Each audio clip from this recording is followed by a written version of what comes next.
Okay, let's have a look at the solutions to the decimals test. First, the multiple choice section.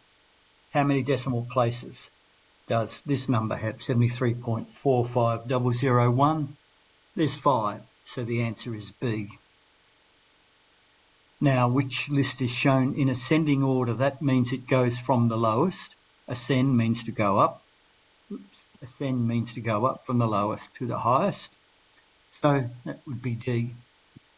And when you're multiplying decimals, the number of decimal places, 1, 2, 3, 4, 5, in the question is the number in the answer. So it's 5.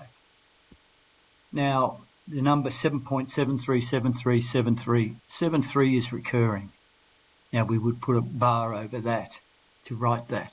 So that's a recurring decimal. When we divide 31 by 100, we're shifting the decimal point 2 places. So it goes from here to here, 0.31. Now, this decimal, 0.089, has 3 decimal places after the decimal point, so it must be 89 out of 1,000. In question 7, these ones add up to 10.4, and this one, when you subtract it, adds up to 10.39. When setting out an addition or subtraction decimal sum, you have to have the number line and the decimal point underneath themselves. This doesn't. This one has 90.3, so that can't be correct. This one has 0.003, so that can't be correct. The only one that's correct is part B. All right, 7/8 as a decimal, right? It means you're dividing 7 by 8. Oops, you better get that correct.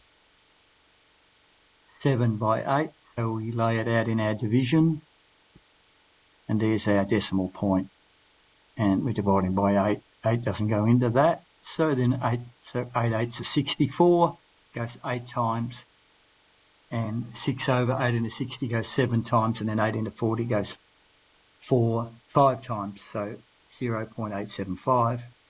This one here, 25 is your LCD, 25, and then you have 10, 5 times 2, because 5 goes in at 25, and 10 plus 3, 13 on 52 on 25, I should say, which ends up at 0. When you divide it out, ends up at 0.52.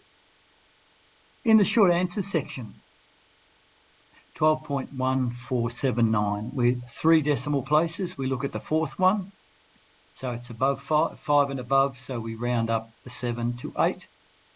In here, we look at the fourth one, and it's 1, it's 4 or below, so it stays, just gets chopped off. And this one here, the 7 is above 5, so that goes up, and this goes up. This goes up to 10, and this one goes up to 9.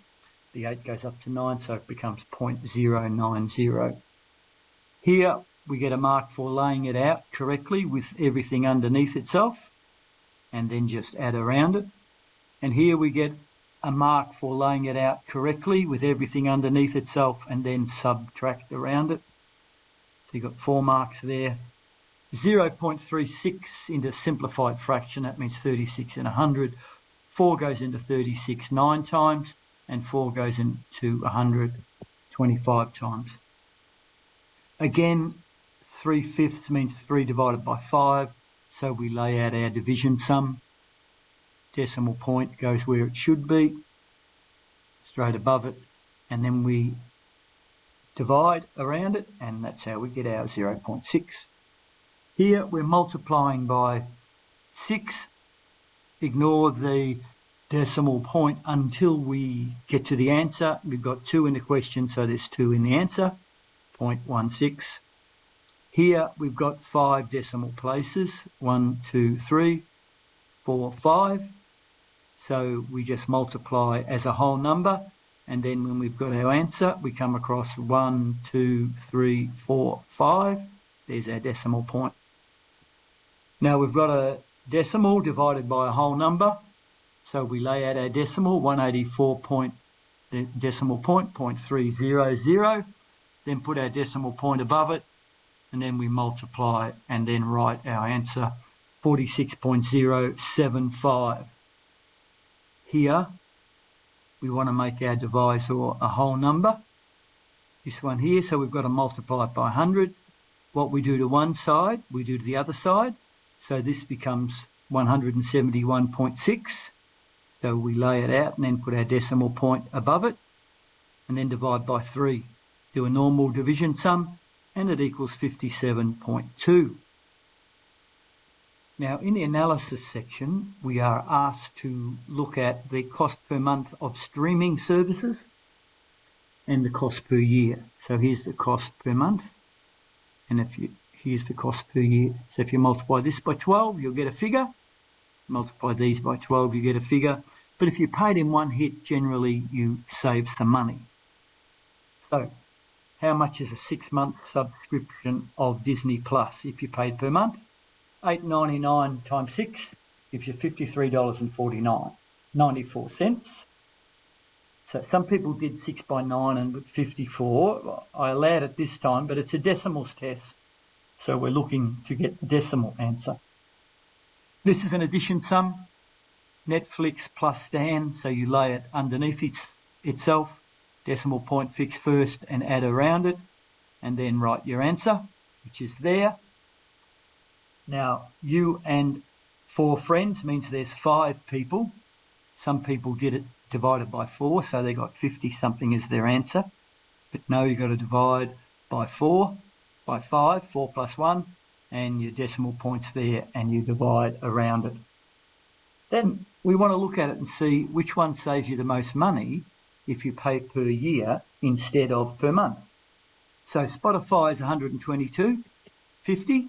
Divide that by 12, becomes $10.21. You could round that to $10.20 per month. So it costs $12.99 per month minus $10.20. You get $2.80 per month saved. $2.80 per month by 12 means a saving of $33.60. We do the same for Netflix. Divide the total by 12. You get $18.50. Now, it normally costs you $19, and so say $20 minus $18.50 is $1.50 per month. Then you get 12 times $1.50 is $18. With Stan, if you divide 168, which is yearly subscription, by 12, you get $14 a month, and it's already $14 per month for a monthly subscription, so there's no saving. Disney Plus, you divide the $89.99 by 12, comes to $7.50 per month, and you're paying $8.99 or $9 per month, so a saving of $1.50 per month, and again that's $18 if you multiply it by 12, it's $18.50. So if you have a look at the savings you make, the one that saves you the most is Spotify, I should say, Spotify. So you go and have a look at, you get a mark, one for each of those ones that you worked out, and then one for answering the question, which is therefore Spotify save the most money. Thank you.